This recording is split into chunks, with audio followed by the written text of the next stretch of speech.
एक बच्चा जो स्कूल के बाद समंदर किनारे अखबार बेचता था। एक ऐसा इंसान जो अपनी मेहनत से मिसाइलों का मास्टर बन गया और फिर बना पूरे देश का राष्ट्रपति। लेकिन क्या आप जानते हैं, एक वक्त ऐसा भी आया जब उसे कॉलेज से निकालने की धमकी मिली थी। यह कोई फिल्म नहीं, यह कहानी है भारत रत्न डॉक्टर APJ अब्दुल कलाम की, जिसे जानने के बाद शायद आप भी कहेंगे सपने सच होते हैं।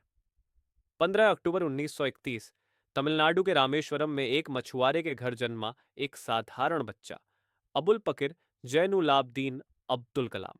पिता जैनुलाब्दीन नाविक और मस्जिद के इमाम। माँ आशियम्मा एक सरल महिला जो सभी को खाना खिलाती थी, चाहे घर में कुछ हो या ना हो।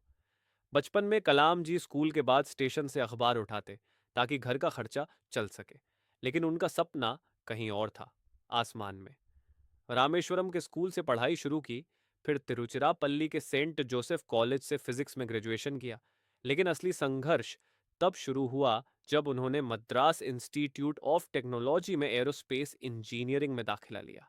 एक बार उनका प्रोजेक्ट समय पर पूरा नहीं हुआ और कॉलेज ने कहा, अगर समय पर पूरा नहीं हुआ तो स्कॉलरशिप छिन जाएगी। कलाम साहब ने बिना रुके 72 घंटे में पूरा प्रोजेक्ट बनाया और सबका दिल जीत लिया। कलाम साहब ने 1958 में डीआरडीओ में वैज्ञानिक के रूप में नौकरी शुरू की।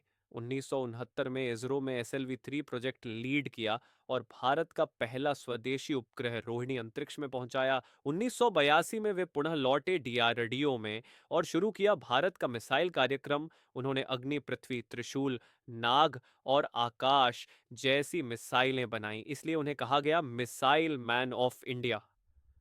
1998 में भारत ने पोखरण में किया दूसरा परमाणु परीक्षण। पर्दे के पीछे थे कलाम साहब।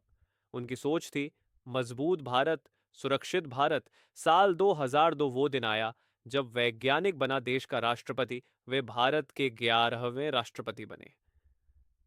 डीआरडीओ में एक दिन एक प्रोजेक्ट की सफलता पर मीडिया ने इंटरव्यू के लिए बुलाया। सबको लगा डो कलाम जाएंगे, लेकिन उन्होंने अपने जूनियर को भेज दिया। कहा, जब गलती होती है तो मैं सामने आता हूं, जब सफलता मिलती है तो मेरी टीम। लीडर वही होता है जो दूसरों का श्रेय ले और खुद जिम्मेदारी उठाए।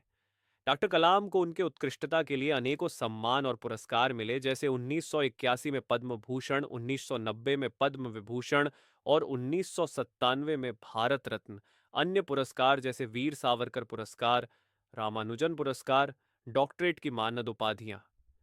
27 जुलाई 2015 जब वे IIM शिलोंग में लेक्चर दे रहे थे, तभी मंच पर ही उनका निधन हो गया। अंत तक देश और युवाओं को प्रेरित करते रहे। उनकी किताबें wings of fire, ignite mind, India 2020 आज भी युवाओं के लिए दीपक हैं।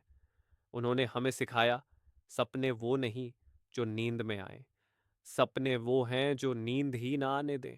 एक गरीब लड़के से भारत रत्न बनने तक की कहानी सिर्फ एक बात कहती है, अगर इरादे सच्चे हों तो कोई भी मंजिल दूर नहीं। अगर आपको डो कलाम की ये कहानी पसंद आई तो लगी इसे लाइक और शेयर कीजिए और कमेंट में जय हिंद लिखना ना भूलें। मिलते हैं अगली वीडियो में, तब तक के लिए जय हिंद।